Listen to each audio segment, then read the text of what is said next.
प्रभुलाई हामी प्रशंसा गर्दैछौँ र अब हामी परमेश्वरमा प्रार्थना गर्दैछौँ र धेरै जसो जवानहरूले सोधे प्रश्न चाहिँ म किन यहाँ छु भनेर मेरो पर्पस के हो मेरो उद्देश्य के हो भनेर कतिपल्ट हामी सोध्छौँ अनि धेरैवटा प्रश्नको त्यसको उत्तरहरू त्यसको होला धेरैवटा तर यो समयमा म तपाईँले एउटा उत्तरलाई तपाईँले याद गरेको म चाहन्छु परमेश्वरले आज तपाईँ अनि हामीलाई किन सृष्टि गर्नुभयो भन्दाखेरि चाहिँ परमेश्वरले आज हामीलाई परमेश्वरको आराधना गर्नको लागि तपाईँ अनि हामीलाई सृष्टि गर्नुभएको छ आमेन जब परमेश्वरले आत्माले हवालाई बनाउनुभयो प्रभुको उद्देश्य यही थियो कि आज मानिस जातिले चाहिँ परमेश्वरलाई सारा हृदय सारा प्राणले सारा आत्माले र साथै आत्मा अनि सत्यतामा प्रभुलाई आराधना गरेको र प्रभुले आज तपाईँ अनि हामी जवानहरूबाट यही कुरा चाहनुहुन्छ कि आज तपाईँ अनि हामीले चाहिँ परमेश्वरलाई आराधना गर्नेछ हालेलुया दयालु हुनुहुन्छ प्रभुलाई उच्चार्नको लागि आमेन आउनुहोस् हाम्रो हातहरू उचालेर हाम्रो आँखाहरू बन्द गर्दै हाम्रो स्वरहरू खोल्दै यो समयमा हामी परमेश्वरको अगाडि आउनेछौँ र प्रभुलाई भनौँ प्रभु म तपाईँको आराधना गर्न बनाएको छु प्रभु मेरो जीवनबाट तपाईँले यो आराधनालाई लिनुहोस् मेरो हृदयबाट तपाईँले यो आराधनालाई लिनुहोस् ओ येशू तपाईँलाई उचाल्छु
परमेश्वर पिता प्रभु आज हामी तपाईको बेदी अघि आउँदछौँ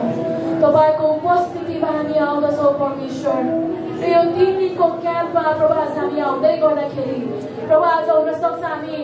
विभिन्न उद्देश्यहरू लिएर हामी यहाँ आएका होला प्रभु तर यो सबै उद्देश्यहरूलाई पर सारेर प्रभु आज एउटा उद्देश्य तपाईको अगाडि हामी राख्दछौँ र त्यो हो प्रभु आज हामी तपाईसँग नजिक हुनको लागि तपाईसँग घनिष्ठ हुनको लागि प्रभु आज हामी आएका छौँ तपाईलाई प्रभु आज अझै चिन्नको लागि प्रभु आज हामी आएका छौँ परमेश्वर पिता प्रभु आज यो क्याम्पलाई सुरु हुनुभन्दा अगाडि नै प्रभु आज हाम्रो तन मन धन सब प्रभु हामी तपाईलाई दिँदछौँ परमेश्वर पिता